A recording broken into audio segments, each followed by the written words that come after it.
Tuhan bersamamu.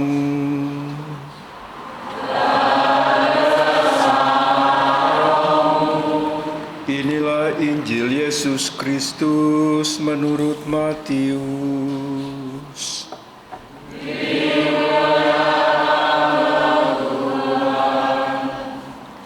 Bab 13 ayat 1 sampai 9. Perumpamaan tentang seorang penabur.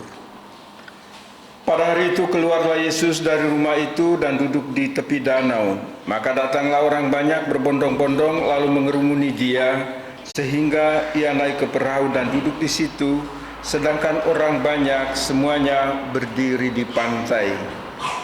Dan ia mengucapkan banyak hal dalam perumpamaan kepada mereka. Katanya, adalah seorang penabur keluar untuk menabur. Pada waktu ia menabur, sebagian benih itu jatuh di pinggir jalan, lalu datanglah burung dan memakannya sampai habis. Sebagian jatuh di tanah yang berbatu-batu, yang tidak banyak tanahnya, lalu benih itu pun segera tumbuh, karena tanahnya tipis. Tetapi sesudah matahari terbit, layulah ia dan menjadi kering karena tidak berakar. Sebagian lagi jatuh di tengah semak duri, lalu makin besarlah semak itu dan menghimpitnya sampai mati. Dan sebagian jatuh di tanah yang baik, lalu berbuah. Ada yang 100 kali lipat, ada yang 60 kali lipat, ada yang 30 kali lipat. Siapa yang bertelinga, hendaklah ia mendengar. Demikianlah sabda Tuhan.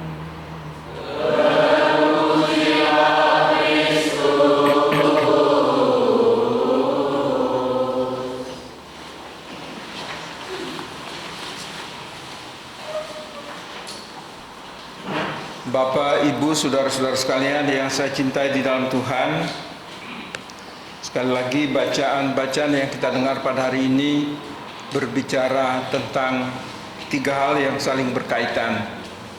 Benih, tanah, penabur. Jelas ya, benih, tanah, penabur. Sama seperti petani juga kan, kalau dia punya benih, dia punya tanah tapi tidak ada yang menabur atau menanam juga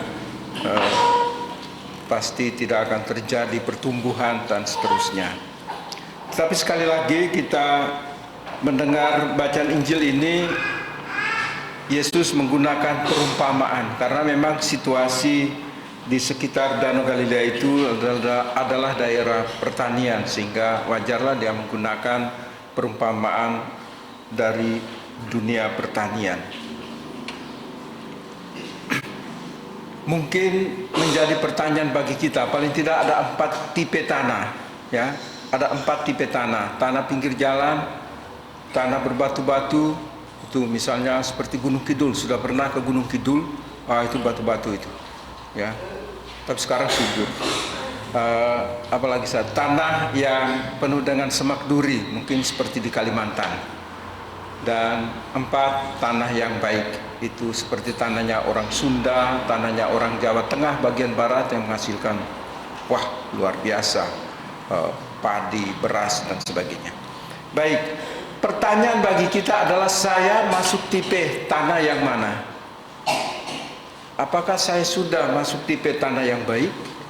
Apakah saya masuk tipe tanah bersemak duri, tanah berbatu-batu, atau tanah yang di pinggir jalan? Saya pikir kita semua sebagai orang Katolik, kita sudah dibaptis, kita sudah menerima sakramen-sakramen yang lain, pengampunan dosa, krisma komuni pertama.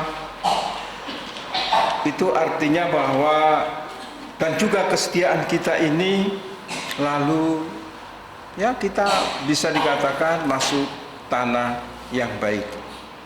Jadi keempat tipe tanah ini memang ada tanahnya, hanya keadaannya yang berbeda. Satu pinggir jalan, satu yang berbatu-batu, satu di tengah semak duri. Tapi bukan bahwa tidak ada tanah, ada tanahnya. Bapak, Ibu, saudara-saudara sekalian, kalau melihat situasi kehidupan kita ini, kehidupan umat kita misalnya, itu juga saya tidak sedang menilai, tetapi kadangkala juga boleh kita lihat tipe tanahnya. Jadi tanah ini adalah hati kita, ya. Tanah ini adalah hati kita. Benih yang ditaburkan adalah sabda Allah, dan penabur adalah Kristus. Kemudian diteruskan kepada para rasul, kepada para imam, para guru, pengajar, dan seterusnya. Apakah Anda semua, kita semua yang selalu mendengarkan sabda Tuhan? Kata Nabi Yesaya, itu seperti hujan dan salju turun dari langit dan tidak pernah kembali ke langit, tetapi membasahi bumi dan menyuburkan tanah. Jadi sabda Tuhan ditaburkan dalam hati kita, tetapi disuburkan oleh rahmat Allah. Tetapi faktanya sekarang, saya pikir kita juga ada yang cuma gebiar awal mendengar, karena mungkin banyak kegiatan sosial, aku menjadi Katolik deh, Baptis. Setelah itu lalu dihimpit oleh berbagai macam hal. Kekhawatiran, semak duri itu kekhawatiran, ketakutan. Akhirnya benih itu tidak tumbuh subur dengan sebaik-baiknya. Ada juga yang setelah dibaptis, setelah itu hilang. Pada saat kematiannya baru, oh Katolik tuh. Nah, juga ada. Ada yang lain lagi punya sekian banyak anak dan hanya sisa bapak ibunya.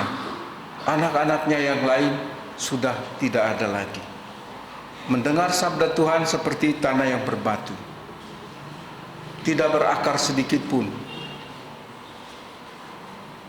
Maka ketika datang godaan, sini lo lebih baik, sini lo lebih baik, akhirnya ke gereja sana, ke gereja sini, sangkut sana, sangkut di sini, akhirnya hilang.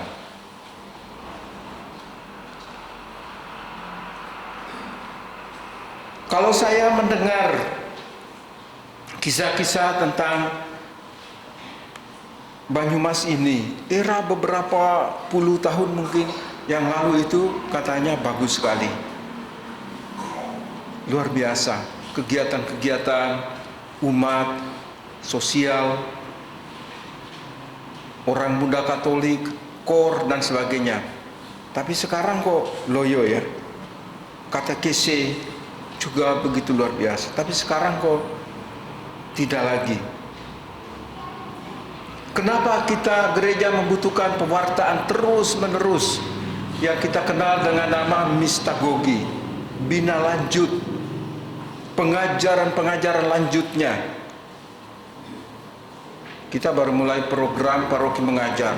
Awal, wah banyak, foto sana sini banyak, penuh ruangan. Makin ke sini, makin ke sini, makin ke sini, akhirnya kosong. Kita bubar dulu, kan gitu toh. Terakhir saya ikut hanya 1, 2, 3, mungkin 4 tambah saya atau saya kurang tahu. Saya nggak usah sebut lingkungan, ya toh. Sama aja saya lihat di foto-foto itu. Ada yang fotonya jepret dekat-dekat sudah kelihatan banyak, padahal cuma 4-5 orang.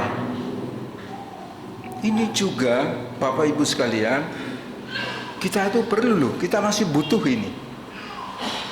Pengajaran terus-menerus, sabda Tuhan yang kita dengar terus-menerus, disirami terus-menerus, supaya kita berbuah, supaya hati kita ini menjadi tanah yang baik. Ini perumpamaan tentang hati loh ya. Apakah hati kita seperti tanah berbatu, hati kita seperti tanah di tengah semak duri, hati kita seperti tanah di pinggir jalan?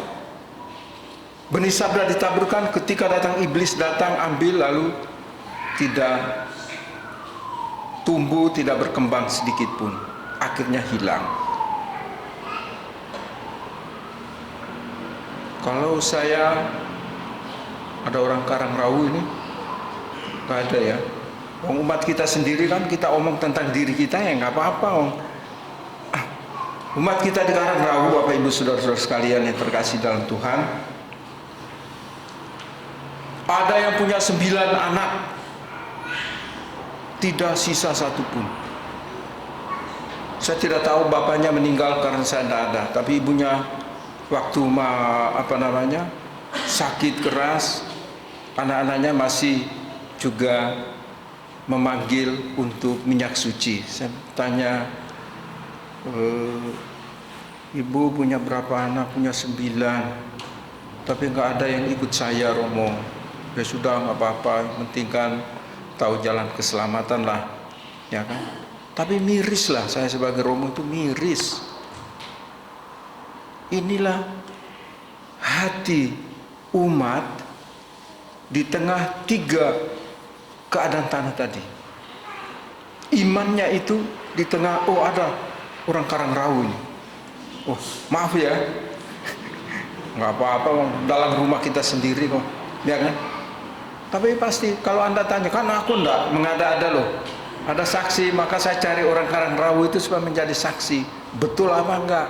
Gitu loh. Dan ini kita tidak bisa menertawakan mereka, tapi kita harus menertawakan diri kita sebagai paroki. Selama ini kita di paroki buat apa sehingga mereka meninggalkan kita semua? Apakah hanya sebatas sembako? Saya jujur, saya masih terngiang dalam telinga saya kehebatan almarhum Bapak Dwijo, almarhumah Ibu Puji. Mereka adalah orang-orang sederhana yang selalu melangkahkan kaki, jalan kaki dari satu bukit ke bukit yang lain mengunjungi umat. Karena saya masih frater, saya ikut naik bis dari sini. Bis sekarang agak bagus, dulu agak kelotok. Turun di situ, frater, kita turun sini, terus jalan, kunjungi umat, doakan mereka. Tapi luar biasa. Tapi dia sedang mengajar orang tua itu, Pak Dwijo itu. Saya pikir orang ini kalau bisa diproses pasti jadi santo dia, Pak Dwijo itu. Banyak orang-orang hebat di Banyumas ini pun karena Pak Dwijo loh. Tapi roh Tuhan bekerja dalam diri luar biasa. Memang hatinya itu tanah yang baik, sehingga rahmat Tuhan selalu menyirami, ya. Rahmat Tuhan dicurahkan dari atas untuk menyirami hati dan budinya, sehingga tergeraklah hatinya untuk itu. Kita sekarang banyak perhitungan, Bapak Ibu, saudara-saudara sekalian. Para pengajar, program paroki mengajar juga.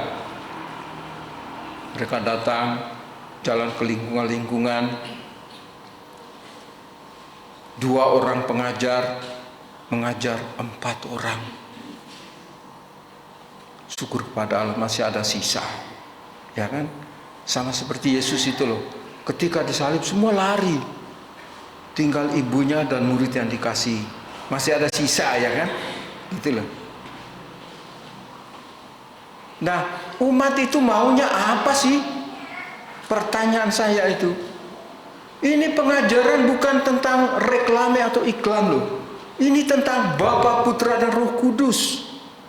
Ini dasar iman kita.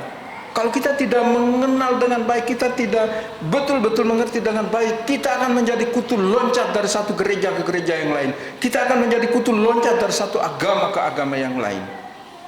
Kita tidak menghasilkan buah. Boleh saja Anda di gereja di sana, Anda wah hebat, tapi tidak menghasilkan buah.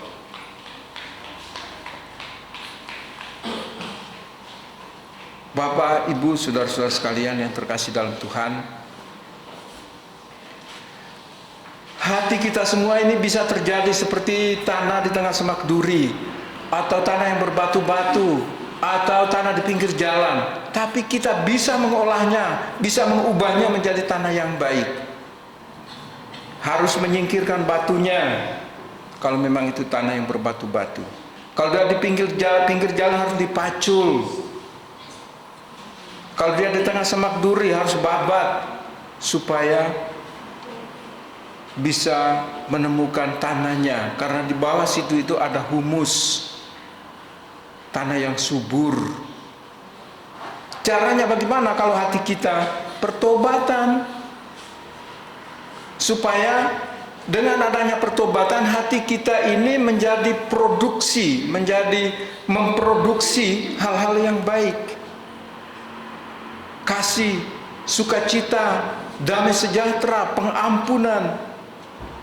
Bukan sebaliknya. Kalau hati kita di tengah semak duri, produksinya adalah bisa juga kejahatan, ketidakjujuran, ketidakadilan, perampasan, perampokan, korupsi dan sebagainya. Kalau hati kita di tanah yang berbatu-batu, produksinya apa? Pasti hoax, menebar kebencian, menceritakan kejelekan. Maka mari Yesus mau supaya kita olah hati kita lewat pertobatan pribadi. Kalau Anda belum bisa memaafkan dan mengampuni seseorang, katakan, Tuhan Yesus, saya minta ampun karena hari ini saya belum bisa memaafkan si A atau si B. Minta rahmat Tuhan terus supaya hatimu menjadi tanah yang baik, agar memproduksi, memberi hasil yang baik. 30 kali lipat, 60 kali lipat, 100 kali lipat. Kalau orang baik, banyak sahabatnya, banyak temannya. Tapi kalau orang yang selalu menebar kebencian, siapa temannya? Ini orang-orang yang terisolasi, orang-orang yang terisolir dengan hidupnya. Tapi kalau kita baik, kita selalu memberikan kebaikan, pasti kita dicintai banyak orang. Kehadiran kita juga bisa dirindukan. Saya dengan Romo Niko tiap pagi kan kami jalan kaki. Romo Niko ke barat, saya ke timur. Bukan karena soal hitam atau putih, ya kan? Aku cari yang sepi. Jadi saya jalan keluar dari sini terus masuk Bonjok. Pasti yang Anda ingat kan sotonya. Aku jalannya, ya kan? Terus tembus di pasar Sokawera, tapi aku lewat desa-desa. Pertama kali orang melihat, pertama kali, kedua, akhirnya ada orang. Kan saya selalu menyapa, Sugeng Enjang Pak. Oh, ternyata ada yang sangka saya itu polisi.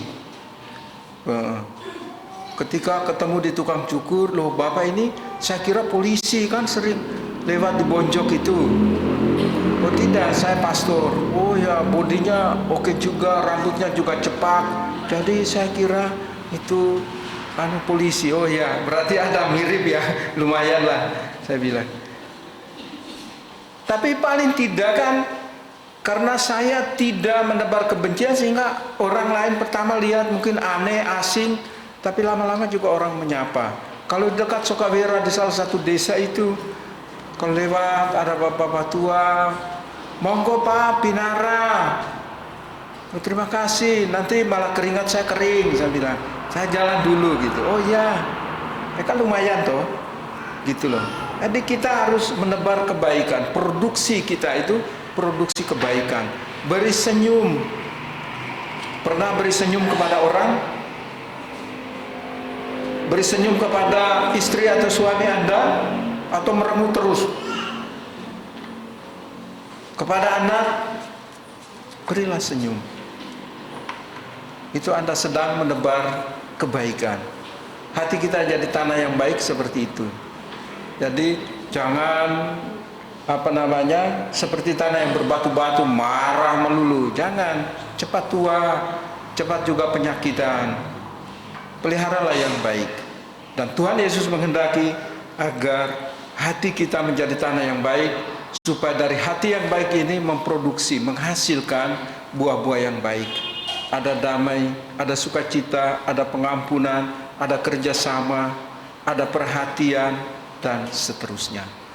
Bapak Ibu saudara-saudara sekalian, rahmat Tuhan tidak pernah ditarik, dan kita terima atau tidak terima, rahmat Tuhan selalu dicurahkan bagi kita semua. Amin.